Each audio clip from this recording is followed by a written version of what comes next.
El material que he preparado no es una conferencia escrita, sino más bien un conjunto de materiales que han surgido a raíz de la invitación que me cursaste, Guillermo, y sobre todo que me han permitido en estos días, en estas últimas semanas, volver a Valente, volver a su poesía y volver a su ensayo, a sus textos, y además hacerlo para comprobar algo que es lo primero que quería transmitir, para comprobar su vigencia, ¿no? Es decir, para comprobar que Valente no solamente no disminuye su intensidad ni la potencia de su poesía y de su pensamiento, sino que creo que en realidad el tiempo hace que sea todavía mucho mayor.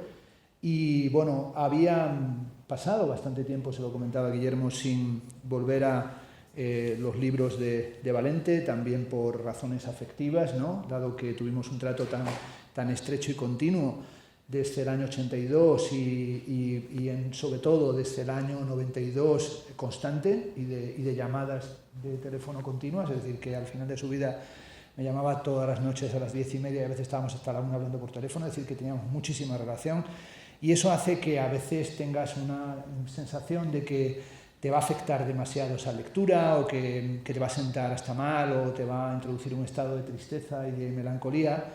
Y la verdad es que he tenido que vencer ese freno, esa resistencia, no a la teoría sino a la poesía, y volver a Valente. Y además, incluso, como ha comentado Guillermo, he decidido abrir una pequeña sección en mi canal de YouTube que se llama Poética, que está dedicada a Valente, o que ha comenzado a través de José Ángel Valente. Y quise, y eso lo vais a ver, empezar por el libro Fragmentos de un libro futuro.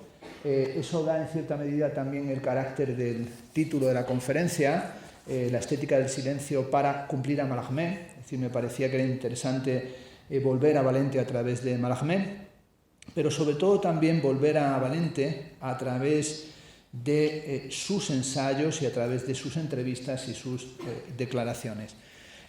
Bueno, ¿por dónde comenzar? Pues la verdad es que pensé que lo más fácil y yo creo que coherente es comenzar por el poema que para José Ángel Valente, en las conversaciones de sus 2 últimos años de vida, en el 99-2000, era el poema al que volvía constantemente, es decir, ese poema en el que él dice que se encuentra el núcleo de toda su poética. Un poema que es, por cierto, el primero, el que abre la recopilación Punto Cero, la recopilación de su poesía 1953-1979, y ese poema al que vuelve Valente en el año 99 y 2000 es el que abre el libro A modo de esperanza y se titula Serán ceniza. Empieza así: cruzo un desierto y su secreta desolación sin nombre. El corazón tiene la sequedad de la piedra y los estallidos nocturnos de su materia o de su nada. Hay una luz remota, sin embargo, y sé que no estoy solo. Aunque después de tanto y tanto no haya ni un solo pensamiento capaz contra la muerte, no estoy solo. Toco esta mano al fin que comparte mi vida, y en ella me confirmo y tiento cuánto amo. Lo levanto hacia el cielo y aunque sea ceniza, lo proclamo ceniza. Aunque sea ceniza cuanto tengo hasta ahora, cuanto se me ha tendido a modo de esperanza. Este es el poema que abre la recopilación de su poesía del 53 al 79, a modo de esperanza, y por tanto comenzaríamos por aquí. Y sobre todo cuando empezaba por este primer verso, que es un verso de la ceniza, que es un verso que nombra la ceniza, este cruzar el desierto y su primera desolación sin nombre, pensaba en aquella conferencia que prometió escribir Italo Calvino cuando le encargaron hacer las Charles Eliot Norton Lectures en el año 84. Le invitan a impartir las lecciones en Norton, y escribe, como sabéis, en las 6 Memos for the Next Millennium, las 6 propuestas para el próximo milenio, traducidas hace ya tiempo en la editorial Siruela. Le sobreviene la muerte y no puede escribir las 6, únicamente puede escribir 5: levedad, visibilidad, exactitud, velocidad, multiplicidad, iba a escribir una sexta que luego tachó, que trataba de la consistencia, pero quería dar una conferencia añadida, de propina, que puso el título en italiano que sería Sul cominciare e sul finire, sobre el comenzar y sobre el concluir. Por eso me parecía interesante comenzar por el desierto. En el importante libro de conversaciones, El ángel de la creación, editado por Andrés Sánchez Robaina, en el que se recoge la conversación con Fanny, dice en la página 374 lo siguiente: con ellos, con esos versos que he leído, cruzo un desierto y su secreta desolación sin nombre, con ellos, con esos versos, arranca mi primer libro. Pero no lo entendí entonces al escribirlo, sino que después, al avanzar mi propia obra y leer los autores que me son afines, entendí que ahí, dice Valente, se encontraba toda mi poesía, es decir, que ahí estaba contenida toda su poesía. Por tanto, Valente define desde el comienzo hasta el final, o desde el final, mirando retrospectivamente su comienzo, su poesía como palabra en el desierto. Para él, para Valente, la palabra siempre manda. La posición del poeta para Valente es estar en el desierto. Así él añade: sin saberlo yo, enuncié en esos primeros versos todo mi programa de escritura en ese primer poema. Cruzo un desierto y su secreta desolación sin nombre. Cuando teorizó Valente sobre la poesía, de repente entendió que había reunido en un solo poema su concepción de la poesía como poesía en el desierto, que es algo que pone en relación con los cabalistas que tenían la costumbre de salir al desierto porque pensaban que en esa soledad desértica se recibían cosas.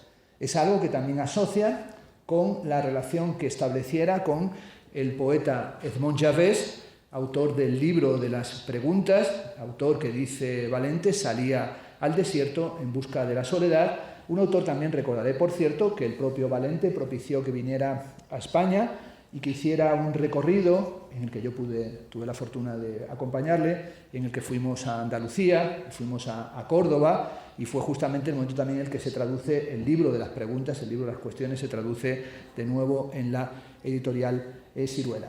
Esta palabra en el desierto, para Valente, es una palabra que tiene que ver con la interrogación de los tiempos de miseria o el para qué poetas en tiempo de miseria. En este sentido, aquí hay una vinculación que no sé si ha sido estudiada en forma académica, a fondo, que es el interés que va a tener el propio Valente en subrayar en bastantes ocasiones el vínculo que él tiene o que va a ir teniendo cada vez más su poética con la interpretación heideggeriana de la poesía de Hölderlin. Es decir, habría que volver a las interpretaciones de la poesía de Hölderlin, de Martin Heidegger, traducidas al español por José María Valverde, para ver cómo ahí se encuentra una línea importante de interpretación, ¿no? Sobre todo esa dimensión del tiempo intersticial como tiempo de indigencia, en el que no encontramos dónde apoyarnos, ¿no? Esa falta de suelo, fundamento, o en griego hipokeimenon, sustrato fundante, que es también una cuestión fundamental en los estudios juveniles o en los estudios primeros de Martin Heidegger sobre la mística alemana y sobre todo la importancia que tienen esos estudios de la mística alemana, especialmente la indagación que Martin Heidegger hace sobre Meister Eckhart y sobre todo cómo Meister Eckhart va a ser fundamental la cuestión del Abgrund y del Ungrund, del fondo que se desfonda, y esa dimensión es el cuestionamiento del principio de razón suficiente, tal y como se establece en el famoso ensayo de Heidegger sobre el final de la época de la imagen del mundo. Ese tiempo de la indigencia es sobre todo la concepción del poeta como alguien que en la miseria del mundo y en el tiempo de la miseria del mundo tiene que establecer una previsión de las cosas, ¿no? Esa idea de el poema como poema fundacional en la fricción de mundo y tierra, o la tarea del pensar como tarea post-filosófica, tal y como la entiende Martin Heidegger en sus últimas conferencias. Y sobre todo esa previsión de las cosas que tiene que ver también con la reacción constante de Valente frente a una cierta concepción de la poesía social, pero sobre todo su afán de salir del marco de lo que se entendía como generación del 50, ¿no? Es decir, cómo él está constantemente poniendo en cuestión las antologías, las antológicas, las recopilaciones, por supuesto la de Castellet, pero también las recopilaciones donde a él se le incluye en la generación del 50. Así, Valente va a insistir una y otra vez que él no cree que haya hecho nunca poesía social propiamente dicha, sino que lo que ha hecho es poesía crítica. Pero sobre todo una poesía crítica que se basa en la profunda relación entre poesía y conocimiento. Bueno, esta cuestión sobre poesía y conocimiento tiene como material fundamental que tenemos que investigar o que hay que recuperar el ensayo del año 1963 que se titula Conocimiento y Comunicación, en el que además Valente va a ir dando los pasos para su particular concepción del ensayo, porque hay que reconocer que Valente, que le reivindicamos siempre como poeta, es uno de los grandes ensayistas, en nuestra lengua, y sobre todo él va a insistir en la necesidad de escribir un ensayo que tenga carácter poético sin perder tensión rigurosa, es decir, sin perder rigurosidad. En ese ensayo que estoy mencionando, Conocimiento y Comunicación, del año 1963, el propio Valente lo considera como un manifiesto a favor de la poesía como conocimiento, que lo entiende como una oposición a la concepción de la poesía como comunicación, en la que él coloca tanto, en cierto sentido, a Vicente Alessandre, con un poco de maldad, ¿no?, pero sobre todo la animadversión constante de José Ángel Valente con Carlos Bousoño, pero también con la estilística de Dámaso Alonso, es decir, con el que va a tener polémicas o va a estar en muchos momentos lanzándole dardos, ¿no? Pero también cuando hablamos de la poesía como una forma de conocimiento, hay que entender que para Valente el conocimiento es también lo que él llama inconocimiento, más que desconocimiento, ¿no? La poesía, sí, para José Ángel Valente, ha de buscarse desde una teoría no de la comprensión absoluta de las cosas, sino en realidad desde una teoría, dice él, del no entender. Es decir, un territorio en el que se va sin arrimo de luz hacia un entendimiento que con palabras memorables se sitúa en ese espacio en donde en parte nadie parecía. Un espacio de posibles apariciones, pero también de desapariciones. También tenemos que entender que cuando Valente se distancia de la idea de la poesía social, y él defiende que escribió poemas críticos, pues ahí tenemos algunos poemas críticos y muy críticos de Valente, por ejemplo, el que tiene por título Poeta en tiempo de miseria, que es un poema también del año 1963, que está escrito contra José Hierro, poema durísimo, en el que habla de la posición política de Hierro, pero también las complicidades para sobrevivir, por pura lógica de supervivencia, que tiene Hierro con el Opus Dei en aquel momento en Madrid, pero también el tremendo poema Fábula del payaso en la ancianidad y su pareja del año 68, que es un poema contra Celaya y contra la poesía social, un poema que además desencadenó una polémica en la que se metió por medio Félix Grande y en la que hubo pues bastante tiroteo, hubo bastante bronca, ¿no? En esta aproximación que estoy haciendo básica, es decir, me parecía que era más importante incitar a leer a Valente y recordar la importancia que tiene que entrar en absoluta profundidad, también es muy importante recordar la importancia que tiene para Valente la filosofía o el interés que tuvo constante por la filosofía.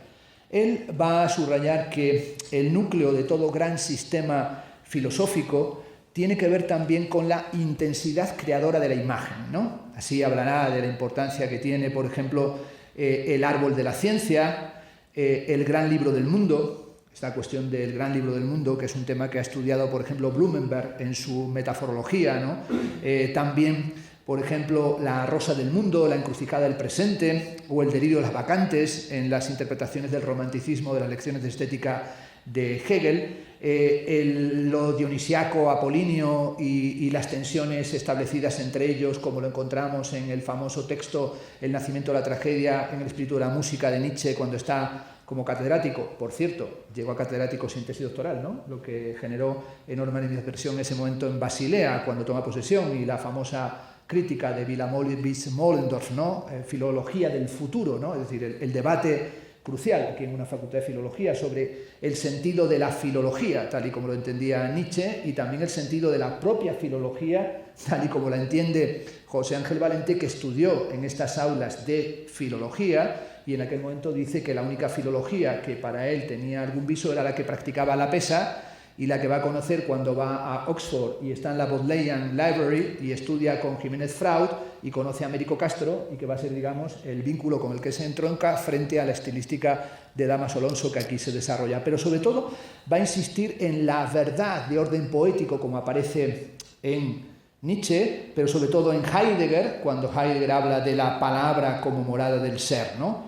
En una de sus conversaciones dice: si nos detuviéramos mínimamente en el último de estos pensadores citados, a saber Heidegger, cuya obra, dice Valente, tiñe la contemporaneidad, comprobaríamos que hay en Heidegger una, dice él, teología y cosmología del verbo que sustituyen la formación del discurso filosófico acerca del ser por una interrogación al lenguaje mismo para obtener una revelación del ser. Bueno, esto que dice aquí sobre la teología del ser en Heidegger podría tener muchísimas matizaciones, ¿no? Pero sí recordamos la importancia que tiene en Heidegger lo que él llama el Dios venidero, ¿no? Es decir, llegamos demasiado tarde para los dioses, demasiado tarde para el politeísmo, pero también demasiado tarde para el Dios de la teología cristiana, y hay una especie de Dios venidero que a veces parece el Dios romántico, pero en otras ocasiones en realidad parece en Heidegger que fuera lo que él llama Andenken, pensamiento rememorante, que es una vuelta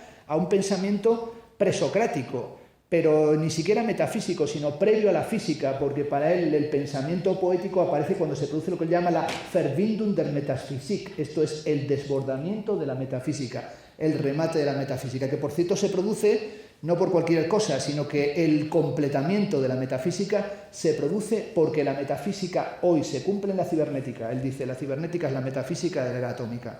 Y esta situación es la que le lleva constantemente a insistir que nuestra época no debería ser una época que pensara la esencia de la técnica como tecnología, sino que la esencia de la técnica es la poesía.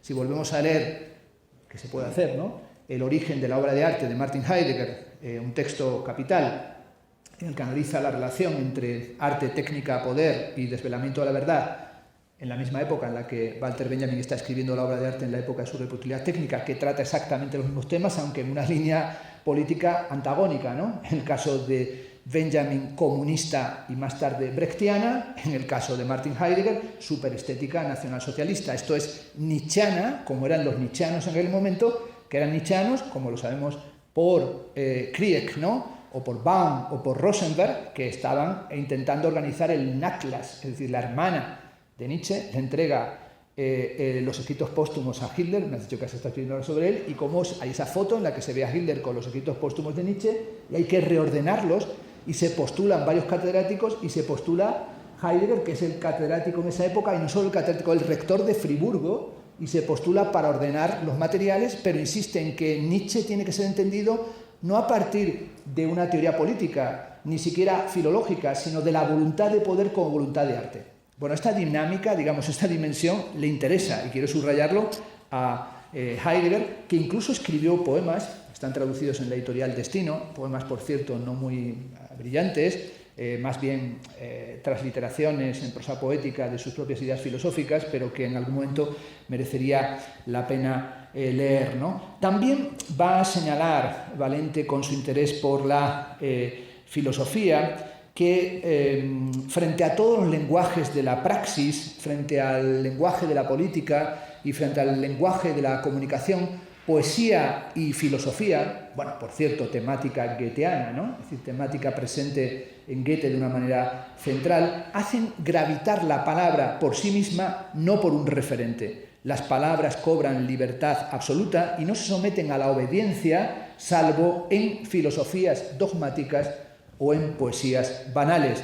Pero eso es lo que las une, un parentesco que es el de la palabra libre. El poeta y el filósofo, según Valente, están condenados a entenderse el uno al otro. Son una pareja, dice Valente, que se lleva casi siempre mal, pero que no puede divorciarse. El filósofo, según Valente, necesita imágenes que le aporta la poesía, como sucede, ya hemos dicho, en Nietzsche o como sucede en Hegel. Y el poeta necesita lo que Machado define como una, en Juan de Mairena, metafísica de andar por casa. Es decir, que esto es lo que necesita también. Esta relación está rota, según Valente, desde el mundo griego, desde la separación entre mito y logos, pero aún así está soldada en su base. Bueno, esta es una cuestión que no podríamos entrarle a fondo, perdón porque parece que eludo cuestiones fundamentales, pero esta cuestión de en qué medida la relación entre poesía y filosofía tendría que ver con la propia relación entre mito y logos, que en el caso de Heidegger entiende que el mito y logos tienen un significado equivalente porque logos, legein, significa ya recolección, y esa recolección es una recolección que se encuentra tanto en la poesía,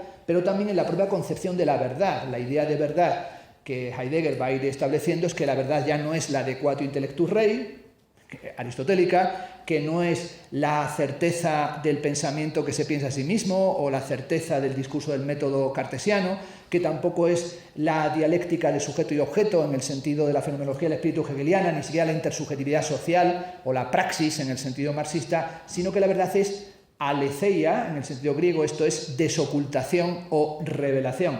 Y esta idea de la verdad como aletheia, yo creo que uno de los libros que mejor lo establece, si alguien quiere echarle un vistazo, es el gran libro de Marcel Détienne, Los maestros de verdad en la Grecia arcaica, que sigue siendo un libro fabuloso, en el que explica cómo esa concepción de la verdad que tiene Heidegger no solamente es un regreso a Parménides, sino que es un regreso en realidad a Hesíodo, es decir, es un regreso a la musa, es un regreso a Mnemosine, que dice lo que fue, lo que es y lo que será. Algo que, por cierto, Valente lo dice en muchos momentos cuando habla de la poesía como retorno al arjé, es decir, como retorno a Mnemosine, como retorno al comienzo del arte de la memoria. Pero quiero retomar esta cuestión de lo poético como algo que tiene que ver con lo filosófico, con un pensar o con una particular concentración del pensar, con una aprensión sensorial directa del pensamiento, que es algo que lo encuentra Valente no solamente en los filósofos, sino también en T.S. Eliot, que es un poeta que menciona en bastantes ocasiones. Pero si Valente se interesó por la filosofía y en sus ensayos vemos cómo aparecen periódicamente algunos filósofos, ¿no? Y también en algunos momentos de su vida se acercó a algunos filósofos. Por ejemplo, mencionabas muy oportunamente a George Agamben, ¿no? La conferencia que impartió Agamben sobre Valente tuve yo el privilegio de encargársela. Quiero decir que esa conferencia sobre las albadas, ¿no? Sobre los poemas de la albada y sobre la relación de su poesía con la albada, estábamos allí presentes el día que le impartió, en la que además estaba también Eugenio Trías presente, con el que él va a establecer una relación sobre todo con el Trías final, el de la era del espíritu, es decir, el que quiere hacer una filosofía también que se acerca a la religión cuando ha completado lo que él llama la ontología del límite a partir de un encuentro en Capri en el que Gadamer, Derrida, Gianni Vattimo, Umberto Eco quieren volver a pensar los fundamentos religiosos de la civilización occidental, que esto es algo que es fundamental. Bueno, Ignacio ha trabajado este tema a fondo sin necesidad de aquel encuentro de Capri, que sobre todo frente al discurso rudimentario, bueno, absolutamente empobrecido, que dice que Occidente es un inevitable proceso de secularización, pues lo que no es capaz de ver es cómo sigue permeando el fenómeno religioso y los fenómenos espirituales y la importancia que tienen esos fenómenos en la constitución del presente, sobre todo en una época la nuestra, que es una época marcada por la teología política, ¿no? Es decir, cuando uno piensa cuáles son los regímenes actuales políticos, están marcados por discursos fundamentalmente religiosos, no solamente en el discurso talibanizado, sino también en el occidental, ¿no? Y también, por ejemplo, en el latinoamericano. Pensemos en la importancia que tienen las formas de la religión en Bolsonaro y en los nuevos movimientos políticos en América Latina que están atravesados por las formas hoy de la creencia y de la religión. Y en el caso de Valente, este interés por el fenómeno religioso es algo central, esto es biografía pura, tiene una formación católica, va a ser alguien que va a estar muy marcado por ello en sus orígenes en Galicia, pero se va a interesar por las grandes tradiciones de la mística. Una de las tradiciones que le va a interesar muchísimo es la cábala, ¿no? La cábala que va a ser, y lo va a decir él, una parte fundamental de su concepción estética. Recordemos, entre paréntesis, la importancia que tiene también la cábala, por ejemplo, en la teoría literaria de Harold Bloom, su libro Cábala y Crítica, la importancia que tiene en Josh Steiner, en su gran libro Después de Babel, pero también la importancia que tiene la cábala, por ejemplo, en Borges, que es un autor que también le interesó muchísimo a Valente, al que conoció en Ginebra, con el que tuvieron una cierta relación. En una ocasión, en una conversación recogida en este libro que estoy mencionando bastante, del Ángel de la Creación, le preguntan cuáles son los materiales fundamentales en la constitución de tu estética y tu poética. Y dice Valente, si me preguntas qué es lo central, diré que para mí es el concepto de creación que tienen los cabalistas del siglo XVI, que además, dice él, venían de España. Ahí menciona, como es evidente, a Isaac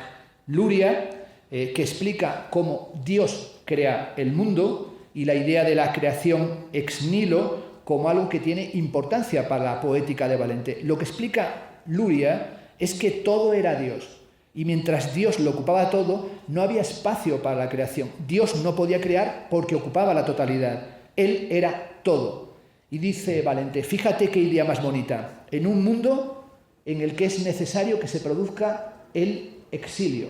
Se tiene que producir el exilio, ¿no? Ese exilio que es el eje radical de la historia. ¿Qué es lo que hace Dios? Dios se exilia hacia el interior de sí mismo con el objeto de dejar un espacio en el que crear. Esta visión de Luria es la de Dios como aquel que se exilia, pero también Dios es la nada. Antes lo que había era el todo, que era Él. Por tanto, se exilia para crear un espacio de nada y así crea el mundo. La palabra poética, y esto está presente desde el comienzo hasta el final en la poesía de Valente, la palabra poética produce esa nada, es decir, produce ese vacío. Y este es el eje de la escritura de Valente desde punto cero, pero sobre todo es el eje de la gran recopilación material-memoria. Es decir, que en material-memoria está muy presente. Para Valente, escribir es correr el riesgo, como indicaba antes en tu conferencia, de caer en lo oscuro. Es decir, puede llevar a caer en lo oscuro. Y es ahí donde aparece una cita recurrente, creo que la he detectado unas 20 ocasiones, pero vamos, yo no he hecho una investigación así doctoral, ¿no? Pero sí que es una cita que hubo una época ya, especialmente en las entrevistas, quien le entrevistara colocaba esa cita, que se trata de una carta del poeta Keats, dirigida a Richard Woodhouse, en la que dice que de todos los seres humanos, el único que no tiene identidad es el poeta. Ahí habla Keats en esa famosa carta del chameleon poet, del poeta como un camaleón. ¿Por qué dice esto Keats? Porque el poeta, según Keats y según Valente que lo sigue, el poeta tiene que operar la aniquilación de su yo, como el exilio de Isaac Luria. Tiene que impedir que su yo se imponga a la palabra y al universo. Lo que dice Keats es que el poeta tiene que vaciarse de su propia identidad, de su propio ego, para hacerse transparente al universal, para que el universo se manifieste a través de él. ¿Y qué es lo que opera, por tanto, el poeta? El poeta opera un vaciado, es decir, algo muy parecido al exilio divino cabalístico. Y eso es también lo que hace no solamente el cabalista, sino también el místico, que tan importante es para Valente, ¿no? El místico aniquila su yo para que Dios pueda manifestarse en él. Eso está muy claro en Meister Eckhart, pero también está muy presente en San Juan de la Cruz. La obra de Valente es todo un gran diálogo con San Juan de la Cruz, y evidentemente en Miguel de Molinos, del que él hizo la edición crítica de la Guía Espiritual de Miguel de Molinos, que recoge como el estudio introductorio, cierra el gran libro La piedra del centro. Es decir, tenemos allí el estudio completo, proyecto, por cierto, que planteó realizar con María Zambrano y que finalmente lo desarrolló él por cuenta propia. Pero también dirá Valente que esta cuestión del vaciamiento que estamos nombrando se encuentra también en la mística oriental. Bueno, indudablemente Valente aquí tiene que afrontar la encrucijada del presente fundamental de la historia de la filosofía, que es el nihilismo, es decir, el nihilismo de los europeos, es decir, en qué se convierte el nihilismo. Y él va a enfocar el nihilismo desde el punto de vista no de la nada negativa, ni desde el nihilismo reactivo, ni desde el nihilismo decadente, de la decadencia que subraya Nietzsche en Más allá del bien y del mal, o en Asilo Zaratustra, sino la califica él, nada positiva, ¿no? Y esa nada positiva es la nada de los místicos, y es sobre todo una nada que tiene que ver con el descenso al oscuro, con la noche oscura, con esa noche oscura de la que habla San Juan de la Cruz, porque no hay experiencia creadora posible para Valente y para San Juan de la Cruz y para Keats que no surja desde esa nada oscura. Una nada oscura en la que, sin embargo, esa nada y esa oscuridad conlleva conocimiento. La palabra poética no transmite nada. La palabra poética es avanzar en la oscuridad, es como una red, dice Valente, que se tiende y se levanta, pero también es la destrucción de la intencionalidad. La poesía y la creación en general, para Valente, es sobreintencional. Por ello, para Valente, las condiciones necesarias de la poesía y de la creación en general son el vaciado del yo, el paso del universo a través de este vaciado y la no intencionalidad.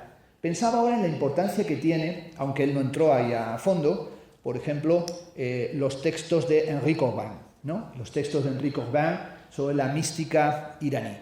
Y recordaba a nuestro común amigo Javier Utray, que insistía muchas veces en lo que llamaban los místicos sufís el desapego del fruto del acto, ¿no? Y esta situación es una situación, Valente sí se interesó por la mística sufí, que aquí se encuentra. Por eso Valente vuelve una y otra vez al exilio, y al exilio también histórico, porque llega a decir, el exilio hay que merecerlo.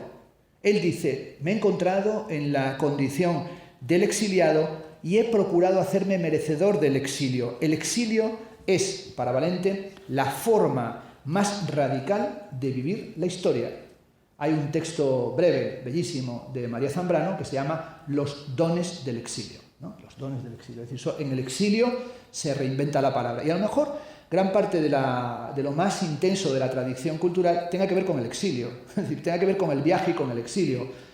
Canta, oh diosa, la cólera del peli de Aquiles, si empieza la Ilíada. Canta, oh diosa, del héroe el extravío. Es decir, la cólera y el extravío, como esto lo ha trabajado también Sloterdijk, ¿no? Peter Sloterdijk, estos temas como origen del impulso de la poesía, como esta dinámica del exilio.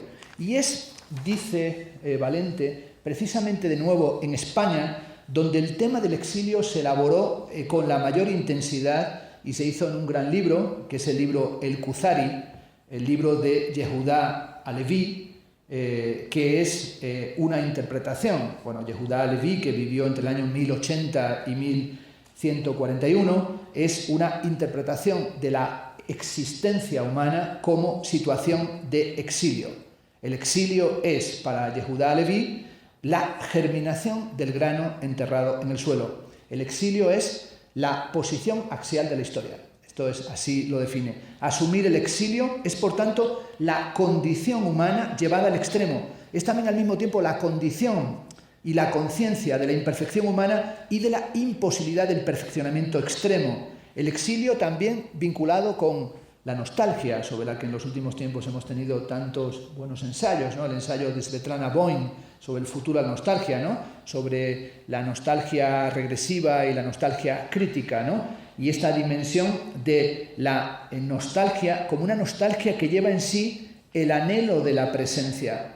De nuevo Isaac Luria aparece para hablar de ese exilio primordial y de esa dimensión de retracción y exilio que es el Ein Sof, esto es el infinito, ese infinito que va hacia el interior de sí mismo y ese ir hacia sí mismo exiliándose que es la propia creación. La palabra poética en Valente es una palabra, se ha dicho en muchas ocasiones, del límite, que se encuentra en el límite de lo decible y lo indecible, y este límite de lo decible y lo indecible es la sustancia misma del canto, o es también la conciencia de la imposibilidad del canto mismo, que es lo que se vuelve central en los libros de No amanece el cantor y Al Dios del lugar, donde estas cuestiones se vuelven ya prosa poética o poemas de 3 líneas, ¿no? Es decir, donde son prácticamente ya como una especie de reinvención de lo que Octavio Paz llamaba la tradición del haiku, ¿no? Cuando él vuelve sobre Bonfoy para reivindicar el haiku y la poesía oriental, ¿no? El cántico fluye de la misma imposibilidad del cántico y por esto toda gran poesía es canto del exilio, en el que hay que dejar hablar a la palabra. Esto ya lo dijo Novalis, ¿no? Cuando decía que solo cuando el lenguaje, según su propia naturaleza, se ocupa de sí mismo, se manifiesta en él de forma original y soberana la verdad. No es el escritor el que habla, sino que a través de él habla el lenguaje. Lo que Heidegger llama es give, se da. Es algo que se da, es decir, no es algo que se busca. Esta situación es lo que va a llamar Valente la ley poética de la no interferencia de la palabra. Una ley que es también tanto de la poesía cuanto de la experiencia religiosa, que se encuentra en la tradición mística, especialmente en la tradición de la mística alemana, en Telauro, en Suso, en Echard, en Hildegarda de Bingen, ¿no? La escritura no sería otra cosa que una suspensión de la propia vida, de la que habla, por ejemplo, también Flaubert, como un estado privilegiado de conciencia, pero un dejar sitio al hacerse de la palabra que deja huellas, ¿no? Que deja un resto. Y aquí es donde aparece esa constante alusión al Singbarer Rest, esto es el residuo de lo cantable, que es la famosa versión del poema de Paul Celan, ceniza, raíz o ceniza, sola raíz de lo cantable. Por tanto, la poesía es un deshacerse, un vaciarse. El poeta es el que deja que el lenguaje hable en él. El poeta es un puro receptáculo, es una posición en la que permite que se manifieste el verbo con mayúscula. De hecho, Valente no tiene miedo de decir aquello de hágase en mí según tu palabra. Es decir, que esto en varias ocasiones, sin tener miedo, lo plantea así. Es decir, y también un hacerse que a veces tiene que ver con el ejercicio de la traducción, con la propia situación de la traducción, porque hay algo que es evidente, y es que cuando uno va leyendo a Valente se encuentra con traducciones y conversiones y diversiones y perversiones de la propia historia de la poesía, porque Valente llega a decir que para él sus traducciones se han convertido también en su propia poesía. Es decir, que cuando uno va leyendo sus libros, pues los terminas por anotar porque dices, esto es Góngora, esto es Quevedo, esto es Lezama Lima, esto es una versión del capítulo de los versos 11 del Cántico de San Juan de la Cruz, etcétera, etcétera. Es decir, y son versiones y traducciones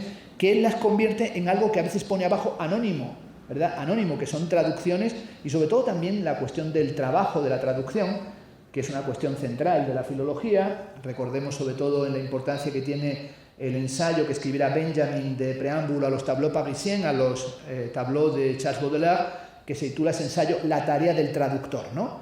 En el que él vuelve sobre la traducción de Hölderlin de Sófocles, cuando dice que lo fundamental no es traducir literalmente, sino que se traduce literatura. Esta idea de traducción, literatura y literalidad es un tema de un famoso texto de Octavio Paz, pero también es el tema que embarcó a la hermenéutica literaria desde Paul de Man en Blindness and Insight, en Allegories of Reading, en Alegorías de la Lectura, hasta el propio Jacques Derrida en Tours de Babel, Torres de Babel. Es decir, el destino de la traducción es en realidad el destino de la poesía, es decir, es esa posibilidad de un traducirse permanente, de una traductibilidad que no es un lenguaje perfecto, porque si no se terminó la Torre de Babel, como sabemos, es porque precisamente no había traductores y se produce la confusio linguarum.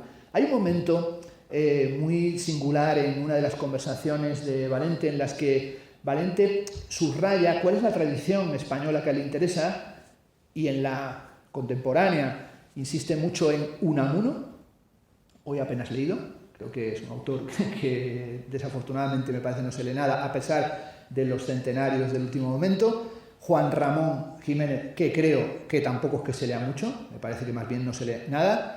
Y insisten mucho en Machado, en el Machado de Juan de Mairena, diciendo que es horrible Campos de Castilla y que no debería haberlo escrito, que le parece un libro menor. Bueno, es un juicio que se puede discutir. Pero cuando vuelve hacia las fuentes previas, pues por supuesto aparece Huarte, el libro sobre ingenios, ¿no?, que influyó tanto en la Anatomy of Melancholy de Barton, pero sobre todo en San Juan de la Cruz, en Teresa de Ávila, en Miguel de Molinos y en Cervantes, que es otro tema para tirar, en la presencia de Cervantes en Valente, no solo del Quijote, sino también del Persiles y del prólogo del Persiles, ¿no? Y él, en un momento dado, hablando de esta cuestión de la importancia de la traducción para la poesía, nos recuerda un pasaje que yo no recordaba, que es el capítulo 5 de la segunda parte del Quijote. La verdad es que el Quijote es inagotable, por lo tanto normal que en muchas ocasiones no te acuerdes, que es cuando Cervantes duda que ese capítulo sea un capítulo adecuado, porque cree que es un error de traducción o que sencillamente es apócrifo porque Sancho Panza habla con una lengua que no le corresponde, habla con unas expresiones que no le corresponden, porque el Quijote es un libro traducido, Es decir, que lo que él está es diciendo que está traduciendo un texto de Cide Ameter de Angeli. Y esta cuestión del carácter metaliterario del Quijote es lo que lo dota de contemporaneidad. Es decir, no deja de ser una obra que a los que nos obligaron a leerla durante nuestra infancia y adolescencia se nos atragantó bastante, pero sin embargo funciona como funciona en el plano, vamos a decir así, Foucaultiano de Les Mots et les Choses, como para Foucault funciona Las Meninas. Es decir, es metapictórico Las Meninas y es metaliterario el Quijote, y sobre todo introduce este tema, este factor de la traducción. También él va a insistir muchísimo en esta función creadora de lo místico y de lo poético, en la importancia que tiene para él Lezama Lima, y nos habla del descubrimiento y del momento en que lo conoció en La Habana. Fue a verle con Caballero Bonal y cuenta una anécdota de que cuando llegaron allí se puso a hablar Lezama sin parar. Se puso a describir el color de las cortinas de la sala en donde está el nacimiento de Venus de Botticelli en la Galería de los Uffizi. Y se puso a describirlo con todo lujo de detalles. Y Lezama no había salido más que para ir a Jamaica, con lo tanto no había ido nunca a Italia, y lo describió con tanta precisión que Valente y Caballero Bonal, que habían estado en los Uffizi, no supieron qué decir porque no se habían fijado en las cortinas de la sala. Pero luego describió el menú de Carlos V en un viaje por Flandes, lo que comía. Y entonces aquellos dijeron, esto es increíble. Caballero Bonal dijo, no vuelvo más, este tío es agotador. Nunca más quiso volver a ver a Lezama. Sin embargo, Valente no dejó de ir, pero no solamente no dejó de ir, sino que encontró allí, en un gran ensayo de Lezama, Sierpe, don Luis de Góngora, que en realidad trata de Góngora, pero trata soterradamente de San Juan de la Cruz. Y la importancia que tenía también para Valente y para Lezama la cuestión del verbo que se hace carne. Para Lezama y para Valente, pero sobre todo para Valente, no hay diferencia de naturaleza entre la experiencia poética y la experiencia mística. Es decir, que si le interesa la filosofía, más le interesa sobre todo la mística. Y dentro de la mística, la condición de herejía de la mística, ¿no? Recordemos que Molinos fue condenado por hereje, y también esta es una frase que es el vínculo, ¿no?, con Bruno. Es que Valente nos recuerda cómo la Iglesia abrió el siglo XVII quemando a Bruno y cerró el siglo con el proceso a Molinos, ¿no? Molinos en su guía, que habla también de la aniquilación total en la nada, que por cierto dice Valente que esto recuerda a las doctrinas del budismo. No solo del budismo, sino que en algún momento, y este es un tema que me llamó poderosamente la atención, hacía años que lo había leído y lo había olvidado, es que Valente se interesa cuando está volviendo ya al final de sus días, otra vez sobre Molinos y otra vez sobre San Juan de la Cruz, se interesa por la interpretación que de San Juan de la Cruz, pero en realidad de Teresa de Ávila, da Jacques Lacan en el seminario 20, que está publicado, como todos los seminarios sabéis, traducidos en la editorial País 2 Buenos Aires, que se titula Aún, que es un seminario sobre el amor, pero en realidad es un seminario sobre el nudo Borromeo, sobre los nudos. En esa época, como sabemos ya ahora por la biografía de Rodinescu, Lacan está perdiendo la capacidad argumental y se le está deshilachando la cabeza, y dibuja nudos borromeos, y dibuja el famoso nudo toro, el nudo en toro, para hablar del papel del Eros y sobre todo para volver sobre el banquete de Platón. Pero ahí tiene un pasaje sobre Teresa de Ávila y sobre Bernini, y sobre el Bernini, verdad y la mística en la Iglesia en Roma, cuando nos dice, el vivo sin vivir en mí, y el desconocimiento de Teresa de Ávila es que la santa goza, vaya que sí goza, y ese es un goce sexual, ese es un goce erótico. El barroco, dice Lacan, es lo que se desborda, es lo que chorrea. Y aquí recupera a este Lacan que, hablando de San Juan de la Cruz, dice que en San Juan de la Cruz se produce una supragenitalidad, una supragenitalidad del eros, porque hay que tratar de desbordar lo genital, porque finalmente es un erotismo dirigido hacia lo divino. Es sobre todo, dice que Lacan dice, a pesar del falo, el hombre atraviesa, en el caso de la mística, el falo para experimentar un fenómeno femenino que es un goce que está más allá, que es, por ejemplo, lo que se aprecia en el cántico de San Juan de la Cruz, que es San Juan cantando con la voz femenina, es decir, cantando con la voz de la mujer, postulando la posibilidad de un placer femenino, que es una cuestión que también es importante aquí y a la que le da vueltas Valente en La Piedra y el Centro. Por tanto, en lo mejor de la tradición cristiana, en la mística especialmente, se percibe lo que llama Valente una inspiración de un espíritu material, vinculado al amor sensual y físico, pero que tiene que ver con la idea origenista del espíritu desencarnado. Es algo que también trabajó Trías en La memoria perdida de las cosas, ¿no? Un espíritu desencarnado, esto es separado de la materia, pero que tiene una sensualidad indirecta, y dice Valente, travestida, incluso travestida. Es el momento en el que la carne se hace cuerpo, en esa unión de eros y ágape, que hace que se produzca un límite ante el que el pensamiento retrocede. Es aquí donde es importantísimo el amor cortés, ¿no? El amor cortés y el amor cortés de Andreas el Capellán. Por cierto, hoy yo vengo poco a la Complutense, supongo que tampoco tengo tan amables invitaciones, pero cuando vengo pues me entra el afán de ver qué hay en sus librerías, y hoy me hice con la edición que no sabía que estaba publicada, que ha sacado Guillermo Escolar, del Breuloquium, del De Amore et Amicitia, el Tratado de Amor y Amicitia, de El Tostado, de Alfonso Fernández de Madrigal, en edición latino-romance. Y realmente, bueno, pues el verlo ahí he dicho, mira, hoy nos puede acompañar sobre la mesa un gran tratado que influyó muchísimo en la Celestina, entre otros lugares, pero que tiene que ver también con cómo se reciben cuestiones de lo trovadoresco, ¿no? Y de la idea del amor cortés, un asunto además central en la propia interpretación de Agamben de Valente. Insiste mucho en esa relación con el amor cortés, que es un tema bien importante. Denis de Rougemont, en un famoso libro, El amor y Occidente, dice que el origen de Occidente se encuentra ahí en el amor cortés, y lo vincula a la herejía cátara o al catarismo, que es, como sabemos, el viaje perfecto, ¿no? Es decir, es aquello que sucedió con los perfectos y que sucede, digamos, en la configuración de la relación entre poesía, afán de vida y transformación de la melancolía y el sufrimiento en ascensión poética o en situación ascensional, ¿no? Es aquello que tiene que ver con el eros y sobre todo con la demanda insatisfecha del deseo, que nos hace salir, y esto es lo que hace que el eros sea éxtasis, es decir, que el eros tenga que ver con el éxtasis. Esta dimensión de el salir de sí como éxtasis erótico es éxtasis místico. Recordemos el cantar de los cantares: yo soy de mi amado y hacia mí se tiende su deseo. Pero es también el tema que desarrollara Valente en su ensayo Los ojos deseados, del que he traído aquí para mostrarlo la plaquette que se editó de la lección magistral de apertura del curso del año 1989, José Ángel Valente, del Instituto de Estética y Teoría de las Artes, ilustrada por Guillermo Pérez Villalta, con ilustraciones especialmente hechas para esta plaquette, para este pequeño libro, que es una interpretación del famoso pasaje «Los ojos que tengo en mis entrañas dibujados», ¿no? Esta dinámica del éxtasis, del excessus, de la dilatatio mentis, de ese dilatamiento, ensanchamiento, que es algo de lo que habla también Teresa de Ávila, ¿no? Así dice Teresa: el alma alguna vez sale de sí misma a manera de fuego. Esta dilatación o esta apertura de la experiencia religiosa es también la apertura de la experiencia poética. Es ahí donde aparece el territorio de la palabra, del verbo, y donde se produciría una cierta alianza o reconciliación.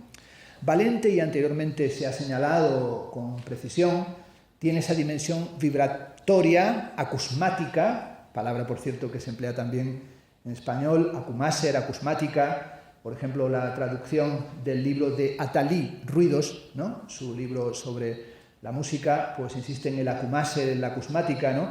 Pues esa dimensión, como bien has señalado en tu magnífica conferencia, se encuentra muy clara en 3 lecciones de Tinieblas, que arranca con la audición de François Couperin.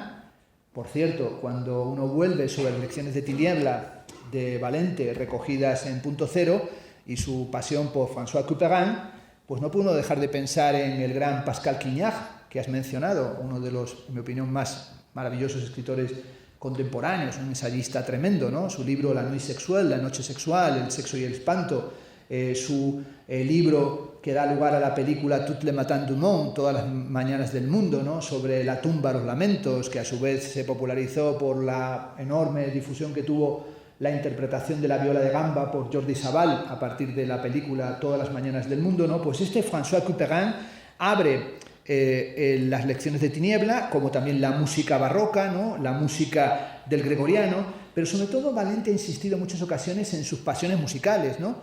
Gran pasión de Valente por los cuartetos finales y la gran fuga de Beethoven, ¿no? Que están muy presentes en su obra, las últimas sonatas, los últimos cuartetos, pero sobre todo algo que es importante recordar, la importancia que para él tuvo la música de Anton Weber, de Alban Berg y de Arnold Schoenberg, es decir, de la llamada escuela vienesa, ¿no?